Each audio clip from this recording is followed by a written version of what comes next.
할렐루야.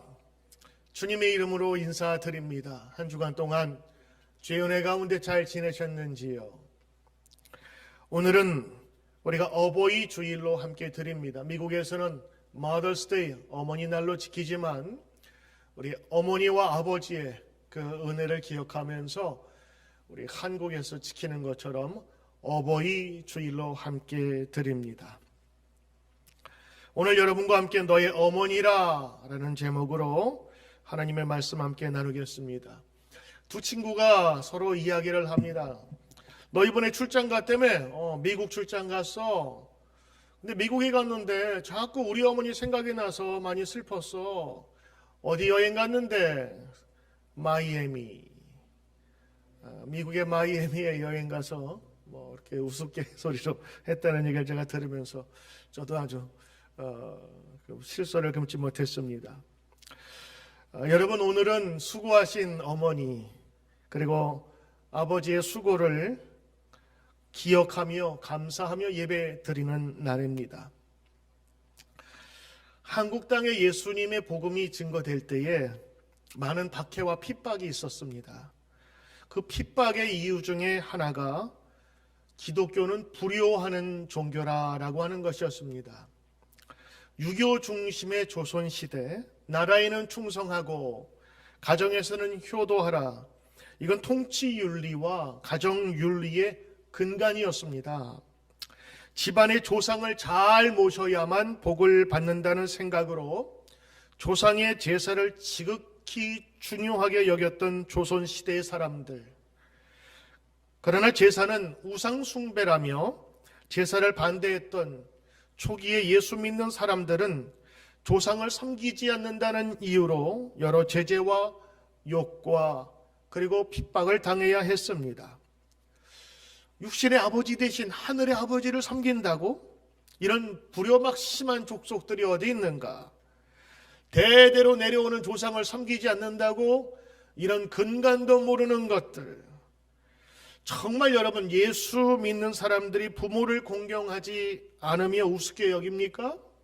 아닙니다. 성경에는 사람이 죽으면 천국이나 지옥에 간다고 믿기 때문에 조상 제도 제사가 없습니다. 기독교는 십계명, 사계명에 쓰여진 대로 살아있는 부모에게 효도를 강조하지만 죽은 후에 부모에 대한 의례가 없습니다. 특히 조상의 이름이 쓰여진 위패를 귀신처럼 모시고 떠받드는 것을 보면서 이것은 우상 숭배라 보았던 것이지요. 부모님에 대한, 선조에 대한 고마움과 감사의 마음으로 그를 기억하는 것과 조상의 이름을 담긴 그 모든 것들을 마치 귀신처럼 섬기는 것과는 다른 것인데, 초기에 우리 기독교는 그런 오해를 받았습니다. 초기 기독교가 반대한 것은 조상 숭배예요. 조상의 은혜를 기억하고 감사하는 것은 누구보다 강하고 분명했다는 사실은 우리가 기억해야 할 것입니다. 수많은 주일이 있지만 우리가 이 Mother's Day 때 어버이 주일로 함께 드리는 것은 가정을 위해서 그리고 자녀를 위해서 수고하고 애쓰신 부모님 공경에 대해서 우리가 생각하고 우리의 삶의 뒤안을 돌아보자고 하는 것입니다. 오늘 여러분과 함께 부모님 어버이 주일을 맞이하여서 우리가 함께 신앙생활해야 될 가장 중요한 몇 가지의 부모 공경의 말씀을 함께 드리고자 합니다. 첫 번째, 부모님 섬김은 하나님의 명령이다라고 하는 것입니다. 내 부모를 공경하라. 성경의 하나님의 명령입니다. 그리고 계명입니다. 그리고 지켜야 할 법도라 우리에게 알려주셨습니다. 출애굽기 20장 12절에 보면 너의 부모를 공경하라. 그리하면 내 하나님 여호와가 내게 준 땅에서 너의 생명이 길리라. 이렇게 말씀하셨습니다. 잠언 23장 22절에는 너를 낳아준 아버지에게 순종하고 늙은 어머니를 업신여기지 말라. 효, 부모 섬김은 하나님의 절대 명령입니다. 효는 윤리와 도덕 그 이상입니다. 그래서 그 효는 인륜과 도덕의 차원이 아니라 하나님의 명령으로 우리가 받아들여야 하는 것입니다. 거기에는 어떤 이유나 변명이 있을 수 없습니다. 무조건적인 순종이 있을 뿐입니다. 보통 부모 공경, 효하면 동양의 유교의 공자를 생각을 합니다. 그러나 여러분, 효의 가르침은 공자보다 1000년 전에 하나님께서 모세를 주신 가장 중요한 계명 중에 하나임을 여러분 기억하셔야 됩니다. 부모 공경의 원조는 바로 성경입니다. 성경은 효를 가르치는 효의 경전입니다. 성경만큼 효를 강조한 책이 없습니다. 기독교만큼 효도의 종교도 없는 것입니다. 지혜의 책이라고 불리는 탈무드에 보면 유태인들도 오래전부터 부모에게 효도할 것을 강조하고 가르쳤습니다. 특별히 이 탈무드와 이 토라의 중심에 보면 십계명 근간에 있는 내용을 볼 수가 있는데 바로 십계명 중 5번째 너의 부모를 공경하라. 그래서 그것을 지키면 너희가 복을 얻으리라 라고 가르치고 있습니다. 그래서 유대인들은 어렸을 때부터 가정에 대한 소중함 속에서 부모의 말씀에 순종하고 커서는 부모를 존경하고 잘 보살펴 주어야 한다는 것을 가르쳐주고 있습니다. 가정에서부터 질서를 배우고 공경이 무엇인지를 배우고 그리고 위아래 그리고 섬겨야 할 대상을 가정에서부터 사회화하는 것입니다. 탈무드에 보면 부모에게 효도해야 되는 이유로 부모는 하나님과 함께 자식을 만들고 키웠기 때문이라고 이야기를 합니다. 이 랍비들은 사람은 하나님과 부모의 공동작품이라고 가르쳤어요. 사람은 태어날 때 여러 부분 중에서 특별히 5개, 뼈와 살과 피와 머리, 털과 뇌는 부모로부터 받았고 나머지 10개, 호흡과 영혼과 용모와 시력과 청력과 언어와 이해력 이런 느낌들은 하나님께 받았다고 믿었습니다. 그러므로 부모는 하나님 섬기듯이 섬겨야 한다고 하는 것입니다. 물론 유교 문화권에서 보면 부모를 신으로 섬기는 것은 절대 아닙니다. 다만 부모를 섬길 때에 하나님이 기뻐하고 복을 주신다 생각했습니다. 이것이 지혜의 책, 탈무드에서 부모 공경에 가장 중요하다고 생각하는 것인데 지혜의 시작이라고 하는 것이지요. 자, 이제 성경으로 돌아가 볼까요? 성경에서는 수많은 가정의 이야기들이 나옵니다. 에덴 동산에서도 한 가정이 있었고 그리고 그곳에서 나온 새로운 세상에서도 가정이 있었습니다. 그런데 많은 가정 중에서 효도를 제일 잘하는 사람이 누구라 물어본다면 여러분 누구라 생각하십니까? 구약의 전통에 보면 수많은 사람들 중에서 아이삭을 가장 효도하는 부모님을 생각하는 그런 사람이라고 얘기를 한대요. 좀 의외이지요. 저도 오늘 이 사실을 같이 공부하고 연구하면서 이삭이 왜 효자였을까를 생각해 보게 되었습니다. 창세기 22장에 있는 말씀인데 하나님께서 아브라함을 택하시죠. 그의 믿음을 보시고 그를 선택하십니다. 아브라함은 본래 보잘것없고 가진 것 없는 사람이었습니다만 하나님을 열심히 믿은 사람이었습니다.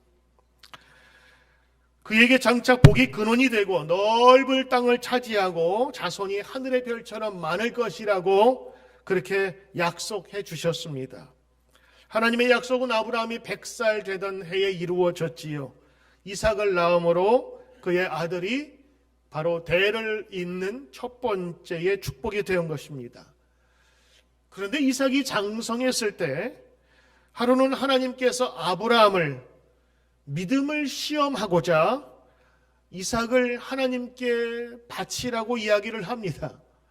100세에 얻은 아들, 눈에 넣어도 아프지 않을 그 아들을 바치라고 했을 때 아브라함의 마음은 어땠을까요? 아내에게 얘기하면 허락하기는 하겠습니까? 그래서 아내에게 얘기도 안 하고 아들 이삭을 데리고 모리아 산으로 출발을 합니다.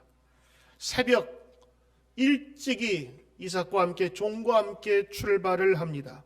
그리고 하나님이 지시한 산으로 가서 아래는 종을 남겨두고 이삭에게 제사에 쓸 나무를 지우게 하고 아브라함과 그리고 산으로 오릅니다. 그때 이삭은 아버지에게 묻습니다. 아버지, 불과 장작은 여기 있는데 번제로 바칠 어린 양은 어디 있습니까? 아브라함은 말합니다. 얘야, 번제로 바칠 양은 하나님이 손수 마련해 주실 것이다. 그리고 둘이 그 산으로 올라갑니다.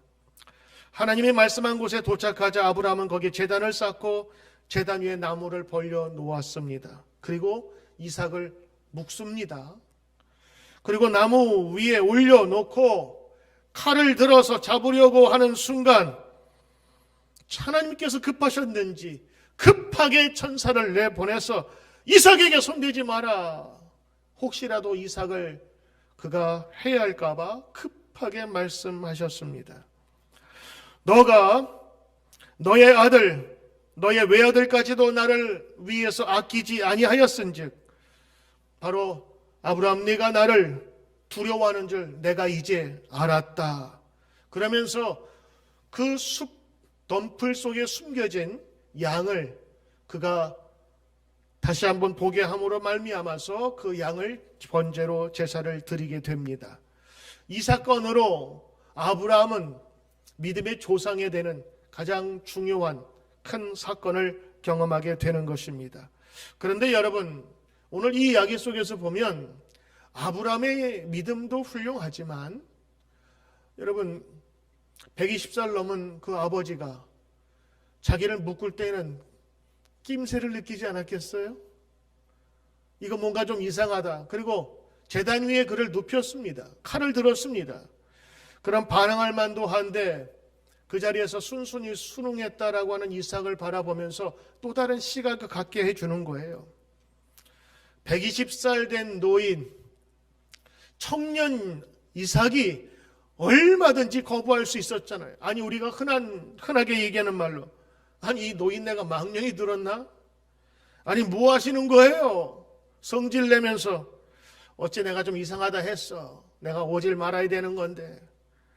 아니 아버지 집에나 계시지 왜 여기 끌고 와가지고 이 고생 시킵니까? 자식들 왜 속삭이세요? 집에 있는 어머니들 얘기 들으면 얼마나 큰일 나겠어요 하면서 역정낼 만도 한데 여러분 우리가 보통 흔히 쓰는 말 아닙니까? 그런데 이삭은 그런 말이 없어요. 저는 오늘 이삭의 마음을 충청도 버전으로 한번 이야기해 봤습니다. 그래요. 찔러요. 어떻게 되겠지요. 아버지 말이니 맞겠지요. 해요. 아마 그러면서 거기에 벌러덩 눕지 않았을까 생각을 해요. 그렇지 않고서는 오늘 하나님께서 급하게 아브라함아 그만하라 라고 이야기하실 이유가 없을 거예요. 왜?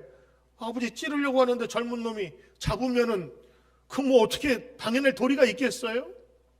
그런데 그 아버지의 말에 순종하는 이삭의 모습. 그래서 유대인의 전승 중에서 가장 효자라고 불린다고 합니다. 유대인들은 이 이야기를 아케다라고 부릅니다. 이 아케다라는 뜻은 묶였다라는 그런 뜻이에요. 묶였다, 묶임을 당했는데 아버지 말에 순종했다. 성경 중에서 가장 아름다운 이야기로 통합니다. 100세에 난 귀한 자식을 바치는 믿음도 훌륭하지만 아버지의 그 명령에 순종했던 그 이삭의 그 순종과 믿음도 훌륭하게 본 것이죠. 그래서 신약 성경에는 이 이삭의 이야기를 예수님이 하나님께 순종하여서 십자가의 죽음을 당한 예표로서 설명을 하고 있습니다. 여러분, 하나님의 말씀이 진리라고 믿고 가장 빠르고 좋은 복된 길이라 여러분이 믿는다면 오늘 부모를 공경하라는 말씀을 마음에 새기시길 바랍니다. 두 번째, 부모님 공경은 축복이라고 하는 것입니다. 한번 따라합시다. 부모님 공경은 축복입니다. 여러분, 에베소서 6장 1절에 있는 말씀 한번 같이 보시죠. 같이 읽을까요? 시작. 자녀들아, 주 안에서 너희 부모에게 순종하라. 이것이 옳으니라. 내 아버지와 어머니를 공경하라. 이것이 약속 있는 첫 계명. 2절까지 이렇게 되어 있습니다. 여러분, 약속이 있는 첫 계명. 약속이 있는 첫 계명. 왜 이게 첫 계명일까요? 그리고 왜 이게 약속이 있을까요? 약속이 있는 계명이란, 여기서 계명은 10계명을 이야기를 합니다. 10계명을 보면 1번부터 4번까지는 하나님에 관한 내용이에요. 그리고 5번부터 10번까지는 사람이 살아가는 데 필요한 그런 계명을 주신 거예요. 그래서 1계명부터 4번까지는 하나님, 5번부터는 인간 사회에 필요한 계명을 주셨는데, 인간에게 필요한 첫 번째 계명이 뭐냐? 너의 부모를 공경하라 라고 하는 것입니다. 그래서 첫 번째 계명이라 한 것입니다. 그런데 여러분, 10계명을 보면 다른 계명들을 지켰다고 해서 무슨 혜택이 주어지는 것은 아니었습니다. 6번째, 6번째, 살인하지 말라. 7번째, 8번째, 도둑질하지 말라. 9번째, 내 이웃에 대해서 거짓 증거하지 말라. 10번째, 내 이웃의 집을 탐내지 말라. 10계명은 그렇게 끝나버립니다. 무슨 살인을 하지 않았다고 해서, 간음을 하지 않았다고 해서 특별히 주어지는 복이나 약속은 없습니다. 인간으로서 당연히 지켜야 할 기본적인 그런 계명이었어요. 그런데 5번째 계명을 보십시오. 인간에게 준 첫 번째 계명, 그러면서 거기에는 약속이 있어요. 하나님의 보너스가 있다고요. 그 약속이 뭐냐? 오늘 출애굽기 20장 12절, 너의 부모를 공경하라. 그리하면 내 하나님 여호와가 내게 준 땅에서 내 생명이 길리라. 이 그리하면이 바로 약속입니다. 다른 것은 조건이 없습니다. 그러나 이 약속은 인간에게 주긴 첫 번의 약속이며, 그리고 약속이 주어져 있는 것입니다. 내 하나님 여호와가 내게 준 땅에서 내 생명이 길리라. 부모 공경하는 것도 인간으로서 당연한 일인데 하나님께서는 특별한 약속까지 주셨어요. 그래서 오늘 부모 공경은 첫 번째 계명이에요. 그리고 이 첫 번째 계명에 하나님께서는 보너스라고 하는 약속을 주셨어요. 이 땅에서 생명이 길리라, 장수의 축복을 주신 것이죠. 왜 부모를 공경하는 일에 이 장수, 오래 살다고 하는 복의 은총을 주셨을까요? 부모를 공경하느라고 내 인생을 제대로 못 살았을 것이니 장수하여서 너의 인생을 행복해 살아보아라 라고 하는 주신 것이 아닐까 싶습니다. 여러분, 장수도 병들고 고통당하면 그 장수는 꼭 좋은 것이 아닙니다. 세밭이라고 CBS 하는 강연 프로그램이 있는데 거기 어떤 의사가 여러분 재수 없으면 120세까지 삽니다. 그렇게 제목을 적어놓은, 이게 무슨 얘기인가 싶어 보니까 아프지 말고 오래 살아야 된다고 하는 그런 주제의 그런 내용이었어요. 여러분, 병들고 아프고 그리고 고통스러우면 오래 사는 것이 오히려 독이 됩니다. 그러나 건강하고 활기차고 그런 상태에서 오래 사는 것은 축복이지요. 성경이 약속한 장수는 어떤 품질입니까? 가장 베스트, 상위에 있는 좋은 복입니다. 에베소서 6장 2절을 보시면 내 어머니와 아버지를 공경하라. 이것은 약속 있는 첫 계명이니 이로써 내가 잘 되고 땅에서 장수하리라. 두 가지가 포함돼요. 땅에서 잘 되는 은혜 속에서 장수하리라 라고 하는 것입니다. 여러분이 잘 된다라고 하는, 형통하다라고 하는 그 뜻에는 몸의 건강도 있겠죠. 자녀가 잘 된다는 의미도 있겠죠. 사업과 직장이 잘 된다는 것도 있겠지요. 여러 문제들이 풀린 상태에서 장수하는 것은 노년의 노년 속에서 자식의 자식을 보며 하나님의 풍성한 소출을 누리는 것, 이거 복이 아니겠습니까? 오늘 하나님께서는 거짓으로 한 것이 아니라 약속해 주셨어요. 그래서 지혜의 책이라고 하는 탈무드만이 아니라 구약에서도 수많은 사람들이 이 하나님의 말씀을 굳게 잡았어요. 첫 번째 가장 중요한 그 메시지, 부모 공경하라라고 하는 것입니다. 그러면 잘 되며 장수하리라. 여러분, 그 약속을 믿으시길 바랍니다. 이보다 더 좋은 일이 어디 있겠습니까? 하나를 얻었는데 둘을 얻어요. 일석이조. 한 마리 돌로 두 마리 잡고, 도랑치고 가재 잡고 마당 쓸고 돈도 줍고 매부 좋고 누이 좋고. 부모 공경은 인류에게 주신 첫 번째 계명인데 약속이 있는 계명이라. 그것이 바로 부모 공경이라고 하는 것입니다. 부모 공경은 말씀에 근거하면 이거는 명령이 아닌 축복입니다. 여러분, 부모님을 잘 공경하시길 바랍니다. 어떤 분이 이야기를 합니다. 저희 부모님은 일찍 돌아가셔서 제가 섬길 부모님이 없습니다 라고 말하시는 분이 계세요. 여러분, 부모님이 안 계셔도, 먼저 천국에 가셔도 부모님에게 잘할 수 있는 두 가지 길이 있습니다. 첫 번째는 여러분 부모님이 아직 먼저 하늘나라로 가셨다면 교회나 여러분 주위에 있는 어르신들을 잘 섬기는 것입니다. 주님의 이름으로 섬기면 그분이 여러분의 부모님이 되는 것입니다. 교회 안에 계시는 부모님 세대를 잘 모시고 공경해 드리는 일, 바로 내 부모를 모시는 것 같이 해도 하늘로부터 똑같은 상을 받을 줄 믿습니다. 저는 특별히 두 번째 예배를 드리거나 장례 예배를 드릴 때 항상 이런 말씀을 제가 드립니다. 이미 부모님은 떠나셨습니다. 우리는 인간적으로 슬픕니다. 더 이상 보지 못합니다. 그러나 여러분의 부모님이 믿음 가운데에 신앙생활 잘 하셔서 예수님의 품에 계시는 천국에 계신다고 믿는다면 저 천국에서 여러분과 여러분의 자녀와 여러분의 가정을 보시고 있지 않겠습니까?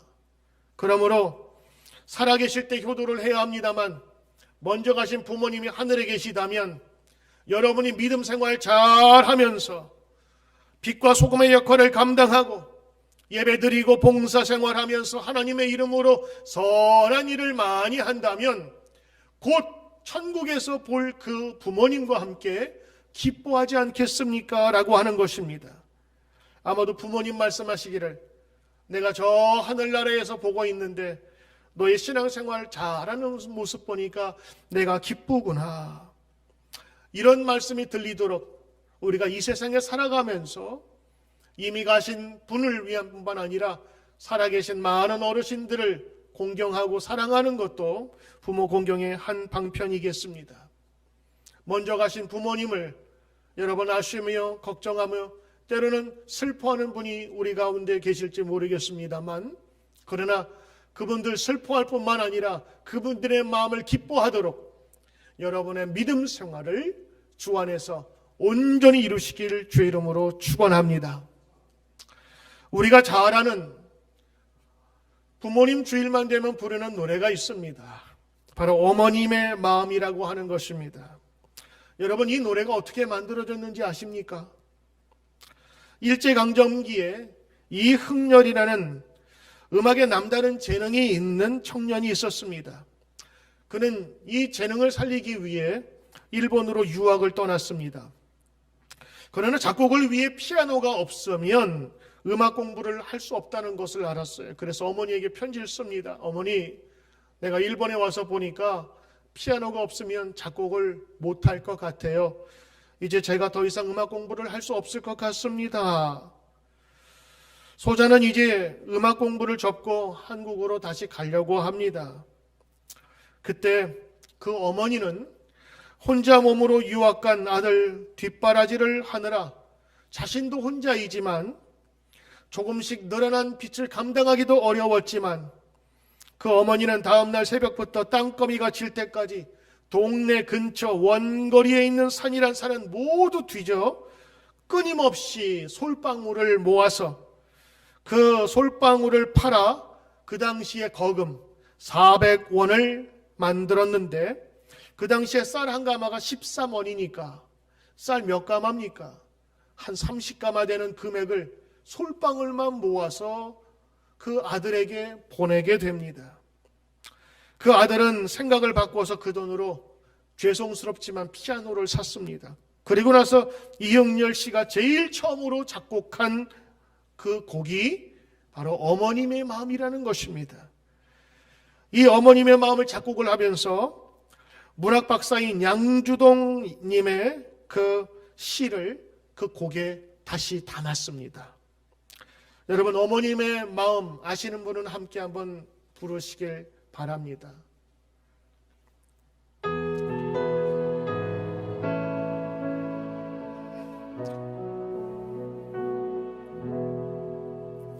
나 실제 괴로움 다 잊으시고 기르실제 밤낮으로 애쓰는 마음, 진 자리 마른 자리 가라앉히시며 손발이 다 닳도록 고생하시네. 하늘 아래 그 무엇이 넓다하리요. 어머님의 희생은 가엾어라. 어려서 낳고 없고 얼려주시고 자라선 문기되어 기다리는 마, 알을 쌓 글을 쌓 자식 생각에 고우시던 이마 위에 주름이 가득, 땅 위에 그 무엇이 높다리요. 어머님의 정성은 지극하여라. 사람의 마음속엔 온가지 소원, 어머님의 마음속엔 오직 한 가지, 아낌없이 일생을 자식 위하여 살과 뼈를 깎아서 바치는 마음, 인간의 그 무엇이 거룩하리요. 어머님의 사랑은 그지없어라. 여러분, 세 번째입니다. 부모님 섬김은 예수님도 하셨습니다. 여러분, 우리 예수님은 사명만 완수하고 십자가의 큰 일을 위해 하셨다만 생각하지만, 예수님의 마지막을 보시면 우리가 깜짝 놀랄 정도로 부모님에 대한 마음과 그 효심이 가득합니다. 예수님이 십자가상에서 총 7개의 말씀을 하셨는데 그것을 십자가의 7원이라고 이야기를 합니다. 그 중에 세 번째에 있는 말씀인데 오늘 여러분이 보신 성경 말씀입니다. 보소서 당신의 아들이나이다.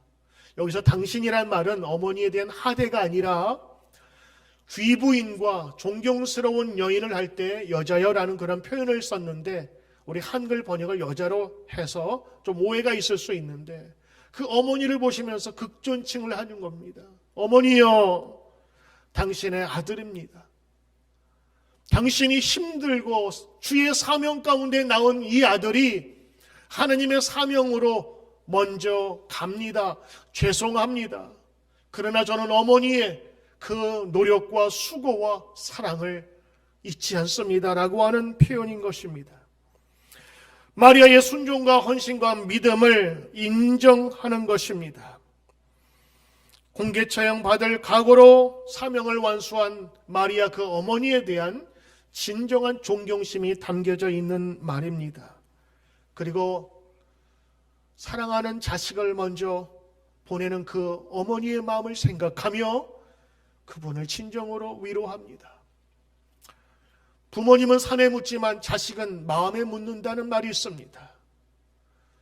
자식을 눈앞에서 십자가에 처형해서 죽어가는 그 모습을 보면서 그 마리아는 얼마나 슬펐을까요? 지금 코로나 바이러스 문제 이 사태로 모든 연극제나 영화관이 지금 문을 닫고 있는데 미국 펜실베니아 랭캐스터에 보면 밀레니엄 티에터가 있습니다. 거기에서 작년에 한 해 동안 했었던 뮤지컬이 지저스라고 하는 뮤지컬입니다. 제가 2번을 봤는데 참으로 감동적입니다. 그 중에서 제 눈물을 뜨겁게 적시는 장면이 있었습니다. 그 장면은 마리아가 자기 사랑하는 아들을 십자가에서 잃고 그리고 그 아들을 쭉 늘어진 아들을 무덤에 옮기면서 거기에서 부르는 마리아의 노래입니다. 두 장면이 거기에서 동시에 나옵니다. 하나는 지금 오른쪽에는 자기 아들이 죽어 슬퍼하는 그 늙은 마리아, 그리고 이 왼편에는 그 어렸을 때 마구간에서 어렵게 그 갓난 아이를 이렇게 얼르면서 노래 부르는 마리아 두 어머니가 나오는 거예요. 사람은 같지만 시대를 달리하면서 그 어머니가 동시에 나옵니다. 하나는 새로 얻은 그 아들에 대한 기쁨으로 노래 부르는 한 젊은 엄마, 그리고 이제는 늙은 노인이 되었지만 자기 자식을 먼저 사명 때문에 보내야 하는 그 슬픔, 그러나 그 노래는 같아요. 그러면서 노래를 부르는데 옆에 있는, 뒤에 있는 모든 사람이 훌쩍훌쩍 웁니다. 아마도 자신의 어머니를 기억했든지 아니면 사랑하는 자식을 먼저 보냈든지 저쪽에서 훌쩍거리면서 코를 풉니다. 저도 그 장면을 보면서 울지 않을 수가 없었어요. 사랑하는 육신의 어머니를 향해서 예수님은 그 제자 요한에게 말했습니다. 칼이 찌름같이 고통스러운 그 순간 속에서 그 어머니가 눈에 보였던 거예요. 여러분, 보통 우리가 생각할 때에 자기가 괴롭고 힘들면 남 생각 못합니다. 지금 죽기 바쁘고 견디기 힘든데 뼈마디마디마다 이 박힌 못이 자기를 괴롭히고 그 뜨거운 햇볕은 이글이글 타는데 그 눈에 뭐가 보이겠습니까?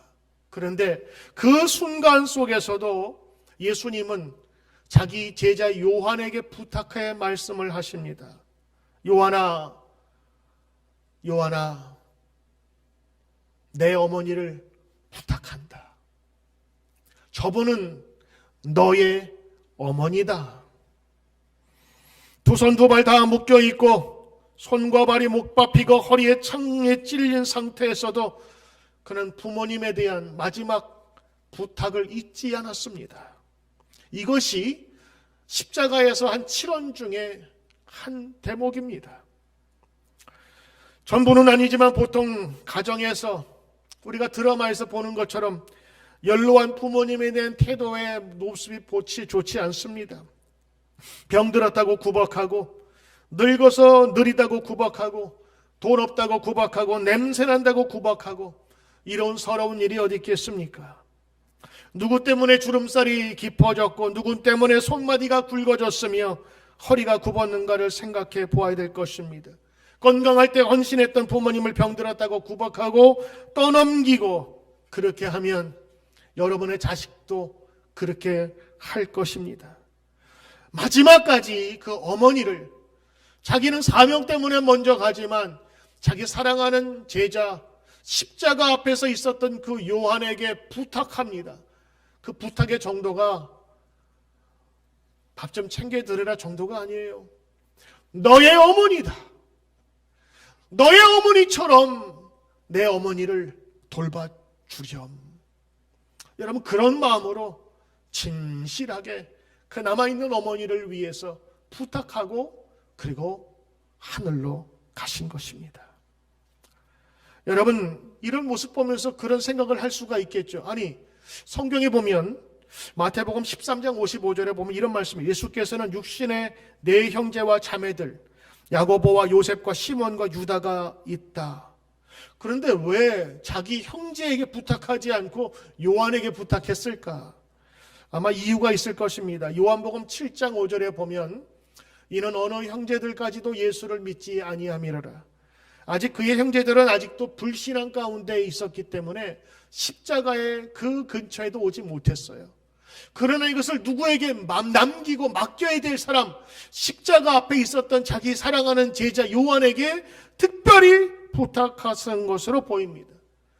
만약 거기에 요한이 없고 베드로가 있었다면 베드로에게 부탁했겠죠. 요한은 예수님의 말씀을 잘 새겼습니다. 그리고 성경에 보면 그 어머니를 자기 집에 모신지라 이렇게 되어 있어요. 자기 집에 모셨어요. 말만 나는 사랑합니다가 아니라 자기 집에 모셨다니까요. 자기 어머니처럼. 아마 예수님도 그러했을 것입니다. 자기 집에 모시고 그리고 지극히 섬겼어요. 오늘 27절 또 그 제자 요한입니다. 보라 너의 어머니라 하신대 그 말씀을 새기고 그때부터 예수 죽은 이후부터 부활하신 이후에도 그 제자가 자기 집에 모시니라 라고 했습니다. 여러분, 효도는 돈으로 하는 것이 아니라 마음으로 하는 것이며 우리 크리스찬은 믿음으로 하는 것입니다. 모친 마리아에게 남겨줄 것이 아무것도 없었던 그의 사랑하는 아들 예수는 자신을 대신해서 믿음 있는 요한에게 어머니를 부탁합니다. 그래서 요한에게 말씀하셨죠. 너의 어머니라. 너의 어머니라. 그런 의미에서 보면 예수님은 효자 중에 효자였습니다. 그 긴박한 순간, 마지막 순간에서도 남아 계신 어머니를 생각할 정도니 여러분, 예수님 효자 아니십니까? 마지막 죽는 고통의 순간에서도 눈에 남아 어른거리는 그 연로하신 어머니를 부탁하는 예수님의 마음, 그분이야말로 효자 중에 효자인 것입니다. 종교개혁자 마르틴 루터는 부모는 하나님의 대리자라 얘기했어요. 탈무드에는 이렇게 되어 있습니다. 신은 여기저기 다 다닐 수가 없어서 우리를 부모에게 보내주었다라고 합니다. 하나님께서는 부모를 통해서 우리의 생명을 주셨어요. 그러니까 우리의 생명이 하나님과 우리 부모님의 합작품입니다. 그러므로 부모를 하나님처럼 여기는 것은 당연한 것입니다. 효는 윤리가 아닙니다. 효는 믿음입니다. 그리고 약속입니다. 축복입니다. 불효는 윤리와 도덕을 범하는 것이 아니라 하나님의 말씀을 거역하는 불신앙인 것입니다. 효도가 하나님의 절대 명령임을 알고 순종하여 약속받은 귀한 복을 받으시기를 주의 이름으로 축원합니다. 여러분, 말씀 정리합니다. 첫 번째, 부모 공경은 하나님의 명령이여 규례입니다. 두 번째, 하나님의 이 부모 공경은 하나님의 축복 그리고 약속된 첫 번째 계명입니다. 세 번째, 부모 공경은 예수님도 죽는 순간에 하셨던 것입니다. 그러므로 우리 믿음이 있는 사람이라면 부모님 공경에 최선을 다하시고 돌아가셔서 자라는 무덤을 크게 세우는 게 아니라 살아계실 때에 찾아뵙고 인사드리는 것, 공경한 말씀하는 것. 저도 그래서 요 즈음에 하루도 빼지 않고 연락하려고 무진회를 많이 씁니다. 전화 받으면서 같이 이야기를 들어주고 그러면서 부모님에 대한 최소한의 공경이라고 생각하는 것이지요. 오늘 이 설교를 듣는 우리 교회의 우리 젊은 자녀를 둔 중고등부 학생들을, 어린아이를 두는 부모님, 어머님에게 부탁드립니다. 저 고민을 했어요. 해마다 이것을 반복해야 될까? 그러나 반복해야 되겠다는 말씀을 제가 마음을 가지게 된 것은 중요하기에 다시 한번 새겨야 되고, 특별히 젊은 부모님들, 오늘 예배를 마친 이후에 여러분이 필요하다면 제가 이 설교문을 보내드리도록 하겠습니다. 짧은 굵직한 것을 자녀들을 앉혀놓고 긴 시간 하지 마시고, 하나님에 대한 분명히 주신 이 귀한 말씀과 축복이라고 하는 것, 예수님도 부모님을 섬겼다고 하는 것을 성경을 찾아보시면서 오늘 그 아이들에게 꼭 전해주시길 바랍니다. 용돈을 주어서라도 함께 앉아서 오늘 이 말씀을 여러분의 자녀에게 가르치시길 바라요. 부모 공경은 믿음입니다. 예수님도 하신 그 부모 공경과 효도의 그 자리를 오늘 저와 여러분이 함께 걸으며 하나님의 큰 축복 가운데 거시기를 주의 이름으로 축복합니다. 기도하겠습니다. 예수님처럼 부모 공경하게 하시고 부모 공경이 축복임을 알아 믿음 가운데 살아계신 부모님 최선을 다해 잘 모시게 하시고 말씀이라도 함께 잘 나누며, 때로는 먼저 돌아가신 부모님이 계시다면 어른들을 잘 섬기는 귀한 성도 되게 하옵소서. 부모 공경이 대의 대를 이어가게 하시고 그 받는 축복이 대의 대를 이어가게 하옵소서. 감사드리며 예수님 이름으로 기도드리옵나이다. 아멘.